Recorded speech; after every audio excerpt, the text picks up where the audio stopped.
Al revés, un gusto estar acá y muchas gracias por la invitación. Bueno, Vilma está en una posición muy interesante, que es la posición de la gestión del Estado desde un gobierno, una gestión de poder, lo cual entonces están los consensos y la posibilidad mayor de influir en la construcción de esos consensos. ¿Cómo percibís desde esta posición que te toca, particularmente en esta coyuntura, la dificultad de la Argentina para alcanzar consensos políticos, por ejemplo? A ver, para Porque tenés empezar... una larga trayectoria política, podés ver, Sí, digamos, en distintos momentos de la historia. Pasé por los democracia. ámbitos judicial, legislativo y del Ejecutivo y también por la actividad privada. Claro. Sí. Lo primero que diría es que para construir consensos hay que tener sentados en la mesa, y retomo lo que decía ella, los protagonistas de esos consensos. Los protagonistas implican las diversidades. Entonces, cuando tenemos que hablar de política, tenemos que hablar de diversidades, pero también tenemos que hablar de diversidades no solo ideológicas, sino también económico-sociales, religiosas, diversidades de la sexualidad, digamos, de las orientaciones sexuales. Tenemos numerosas diversidades. Primer requisito, valorar como sociedad la diversidad. La diversidad es algo maravilloso, que nos enriquece, que genera que aparezcan nuevos modos de mirar las cosas, las formas novedosas, nuevas y diversas nos permiten reflexionar y aprender a escuchar otros puntos de vista. Entonces, el primer punto es valorar la diversidad. La homogeneidad no enriquece, enriquece la diversidad. Bien. El segundo punto es incorporar en las mesas de decisión esa diversidad. Entonces, cuando reclamamos que estén las mujeres, cuando reclamamos que estén las diversas orientaciones sexuales, cuando reclamamos que estén sentados en la mesa trabajadores, pueblos originarios, las distintas diversidades sociales, y hay muchas para marcar, siempre estamos diciendo, hay algunas hegemónicas y hay otras que son más vulnerables. Necesitamos empoderar a las más vulnerables para que esas mesas sean más equiparadas y los consensos sean tomados por todos los sectores y valorados por esos sectores. Vilma, fuiste una protagonista, una mujer muy activa, una política muy activa a la hora de impulsar y de crear la posibilidad de una ley de matrimonio igualitario. Un tema delicado, con una historia de fuerte peso de la Iglesia en la Argentina. ¿Por qué crees que se llegó mucho antes que en otros países desarrollados, sociedades donde los consensos parecen estar más instalados, se llegó primero a ese consenso en Argentina? Porque es un ejemplo interesante, Es un ¿no? ejemplo interesante porque en un año dictamos la ley de matrimonio igualitario, al año siguiente dictamos la ley de identidad de género. Claro. Y la ley de identidad de género además tomaba un sector muy vulnerado de la Argentina, que es el colectivo travesti trans, pero de una vulneración de derechos enorme, que no llegan a completar sus estudios hasta a atender su salud, ¿no? Por la fuerte violencia institucional que reciben. Entonces, el primer punto que yo marcaría... La ley de matrimonio igualitario, me interesa subrayar esto, por eso la dificultad de ese consenso, Sí. que había un poder institucional, que es la Iglesia Porque Católica, creo que con la institución del matrimonio, ¿no? entramos con un concepto de humanidad. Yo creo que eso nos enseñó mucho España, cuando el presidente Zapatero dijo, estamos construyendo una sociedad más decente, porque una sociedad decente no humilla a sus ciudadanos y ciudadanas. Y yo creo que hay algo de eso, que es entender que la violencia institucional, la discriminación, la desigualdad de alguna manera en la distribución de poder, humilla a algunos, lastima, hiere, permite burla, apartamiento, cosas que nos dan dolor, ¿no? Ningún ciudadano o ciudadana quiere vivir eso. Y tuvimos de alguna manera la inteligencia y los movimientos sociales que impulsaban estas leyes, tuvieron la generosidad de sentarse a contar sus historias, qué les pasaba, qué vivían. Y era como muy difícil explicar por qué una persona heterosexual tenía que tener más derechos que una persona homosexual por su diferente orientación sexual. ¿Por qué habría de suceder así? Hay un momento que la evidencia genera reflexión. No, yo no creo que haya que enojarse. Creo que hay que persuadir, explicar y contar. Y creo que tenemos que apelar a lo mejor que tenemos las personas y no a lo peor.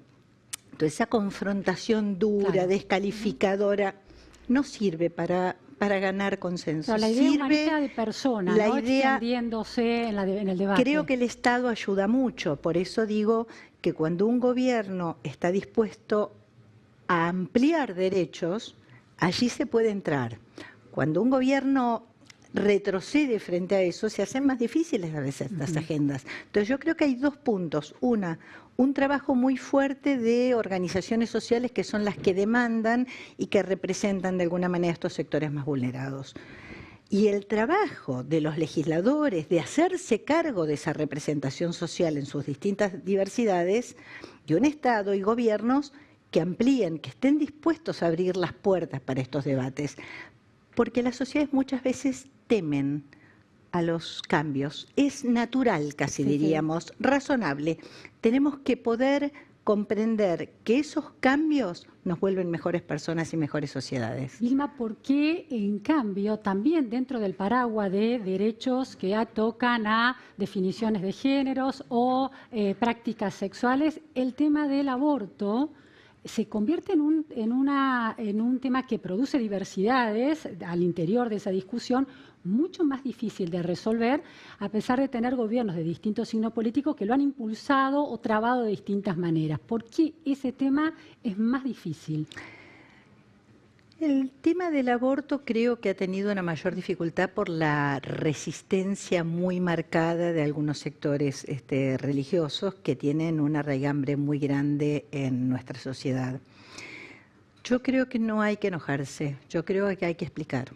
Y creo que explicar significa que la penalización del aborto y la amenaza de prisión para las personas que abortan no ha sido útil para frenar los abortos. Suceden cientos de miles de abortos por año.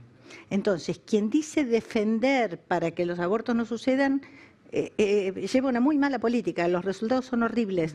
Son cientos de miles de abortos clandestinos que suceden y esa clandestinidad se lleva vida de mujeres, muertes evitables. Entonces, esto se transforma en una situación de salud pública. Nosotros necesitamos atender a la salud pública. Esto significa, primero, evitar que sucedan esas muertes. Y segundo, con el mismo ímpetu, darnos políticas muy activas para prevenir embarazos no deseados. Entonces, lo que tenemos que hacer es una muy fuerte política de educación sexual integral. Entonces, necesitamos como Estado evitar la muerte de mujeres, que es evitable, y trabajar muy intensamente en la evitación también de los embarazos no deseados y en el cuidado del cuerpo y en conocer y poder hacer a varones y mujeres responsables activos, con argumentos, con educación y con elementos concretos que tengan a disposición para cuidarse. Señalabas la idea de que si se agrede al otro que piensa distinto en una discusión donde se están tocando principios muy personales, ¿no?, en términos de creencias religiosas o posicionamientos ideológicos o identidades de género, el camino al consenso es más difícil. Señalabas que algunas organizaciones religiosas o iglesias de distintos credos han resistido de una manera activa, sin demasiada empatía por los contextos de las otras diversidades. ¿Pensás que dentro, por ejemplo, de la militancia feminista, el hecho de mencionar a quienes no piensan o quienes no están a favor de la legalización del aborto, como, por ejemplo, senadores percha, no aporta demasiado a una discusión en la que hay que entender también el punto de vista del otro? Yo creo que en todos los casos el mejor mecanismo es el diálogo y la discusión.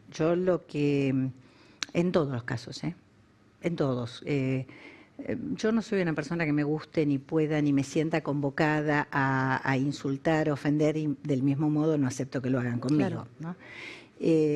Pero siempre creo que en los debates sociales hay algunos más o menos que suben de tonos y no es lo más grave. Lo más grave es quienes son representantes, quienes estamos en el Estado, tenemos que generar las mejores condiciones para debatir. Y yo, por otra parte, creo que soy muy respetuosa y creo que hay que ser muy respetuosa de las convicciones personales, pero creo que a la hora de representar a un país, las convicciones religiosas son propias, pero las representaciones tienen que ser en funciones de los intereses de ciudadanos y ciudadanas. Y que uno no puede anteponer creencias personales y religiosas, porque yo no se me ocurriría preguntarle a una persona, a una mujer, si estaría dispuesta o no a abortar. Esto realmente es una decisión muy personal y probablemente una persona diga yo capaz que nunca lo haría o otra persona sí, pero creo que lo que tenemos que atender es una situación de salud pública.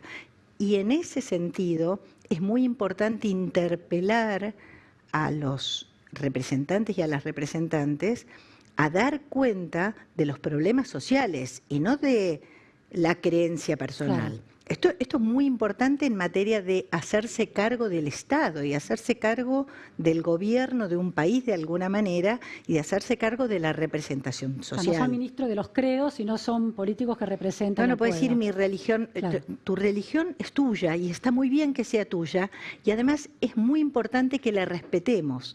Ahora, como representante de un Estado laico, no de un Estado confesional, nosotros tenemos que atender a leyes civiles para cuidar la vida y la salud de las personas. Y este es el debate que nos tenemos que dar. Y la última pregunta, antes de irnos al corte, es, como política que ocupa una posición en el poder y lo ejerce, hay un gran dilema que es cómo construir consensos, pero también ejercer el poder, un poder que está siempre en disputa. ¿Cómo se supera ese dilema desde el Poder Ejecutivo? Con las maravillosas reglas de la democracia. Porque si hay algo que está marcado en nuestra Constitución y en el bloque constitucional que son los tratados internacionales de derechos humanos con jerarquía constitucional, es cómo se resuelven las diferencias, porque estas diversidades también aportan diferencias que en un momento hay que saldar. Y la democracia es sabia, se elige un presidente o una presidenta, se eligen representantes del pueblo, que es el lugar del diálogo institucional de la Argentina, que es el Congreso Nacional en sus dos cámaras, y tenemos un montón de lugares de diversa actividad social donde las cosas se debaten. Pero las cosas se saldan como se saldan en la democracia. Quien es elegido para gobernar, gobierna, y quien es elegido para tener el rol de oposición, tiene que tener una oposición constructiva que pueda acompañar aquellas cosas y marcar las diferencias y proponer alternativas. Y siempre se termina votando, más ya no es mano alzada, ya es con el botón, y así se resuelve en democracia, en paz y en democracia, porque la gente vota. Muchísimas gracias, Vilma Ibarra, muchísimas gracias, Julia Pomares.